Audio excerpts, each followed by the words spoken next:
মানুষের সবচেয়ে বড় মূল্যবান সম্পদ বিবেক। আসলে বিবেকটা আমাদের কোথায়? এই ছেলেটা মানুষের দ্বারে দ্বারে ঘুরে এবং রাস্তায় থাকা, রাস্তায় খাওয়া, রাস্তায় ঘুমানো কতটা কষ্টের। একটাবার যদি চোখ বুঝে আপনি অনুভব করেন তাহলে বুঝতে পারবেন রাস্তার জীবনটা আসলে কত অসহায়।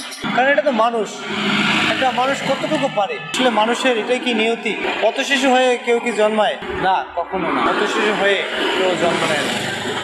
ভাগ্যের পরিহাস কোনো না কোনো কারণেই রাস্তায় বা কোনো না কোনো জায়গায় ঠিকানা হয়ে থাকে। আসলে এই ছেলেটার এখন লেখাপড়া করার বয়স, থাকার কথা মায়ের কোলে। এই বয়সে সে রাস্তায় মানুষের কাছে ভিক্ষা করে, মানুষের দ্বারে দ্বারে খাবার চায়। আমারে দেখার পরও আমারে বলছিল, স্যার আমারে একটু খাবার দিবেন। তখন আমার কাছে খুব খারাপ লাগছিল। ভাগ্যের পরিহাস, আজকে সে পথ শিশু, মানুষের দ্বারে দ্বারে ঘুরে।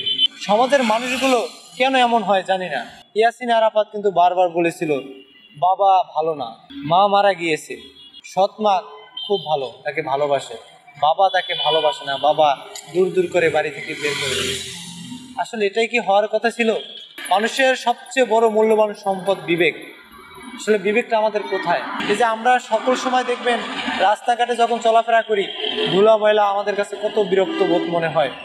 আসলে এই ছেলেটা মানুষের দ্বারে দ্বারে ঘুরে এবং রাস্তায় থাকা, রাস্তায় খাওয়া, রাস্তায় ঘুমানো কতটা কষ্টের। একটাবার যদি চোখ বুঝে আপনি অনুভব করেন তাহলে বুঝতে পারবেন রাস্তার জীবনটা আসলে কত অসহায়। দর্শক, এরকমের ইয়াসিন আরাফাতের মতো ছেলেপেলে, কারণ এটা তো মানুষ, একটা মানুষ কতটুকু পারে। আসলে এইসব ছেলেকে এখন বর্তমানে আমাদের ভালো একটা সুযোগ করে দিতে হবে, লেখাপড়ার সুযোগ করে দিতে হবে। না হয় এরা আস্তে আস্তে কিশোর গ্যাং, মাদকাসক্ত এবং চুরি ছিনতাই বিভিন্ন কাজে কিন্তু লিপ্ত হয়ে যেতে পারে। তাই সকলকে এগিয়ে আসতে হবে এবং ইয়াসিন আরাফাতের মতো এরকমের ভাগ্য যেন কারো না হয়, আমার জায়গা থেকে আমি বলবো। এবং সকলে সচেতন হন। বাচ্চা জন্ম দিলেই তো হবে না, বাচ্চাটাকে কর্ম শেখাতে হবে এবং আদর সোহাগ ভালোবাসা দিয়ে বেড়ে উঠাতে হবে।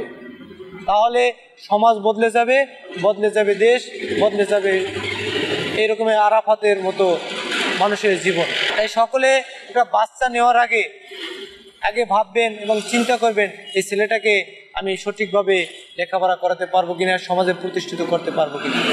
তবে দর্শক, আপনাদের মাঝে যদি মহান কোনো ব্যক্তি থাকে তাহলে এই ছেলেটার লেখাপড়া এবং ভালো জায়গায় রাখার যদি কেউ দায়িত্ব নিতে চান অবশ্যই আমাদের সাথে যোগাযোগ করবেন। আমরা চেষ্টা করব ইয়াসিন আরাফাত একটা ভালো পরিবেশে যাক। ইয়াসিন আরাফাত আমাদের মতো স্বাভাবিক মানুষের মতো স্বাভাবিকভাবে বেড়ে উঠুক, ভালো পরিবেশে বেড়ে উঠুক। মাসুম খান, যাত্রাবাড়ি, ঢাকা।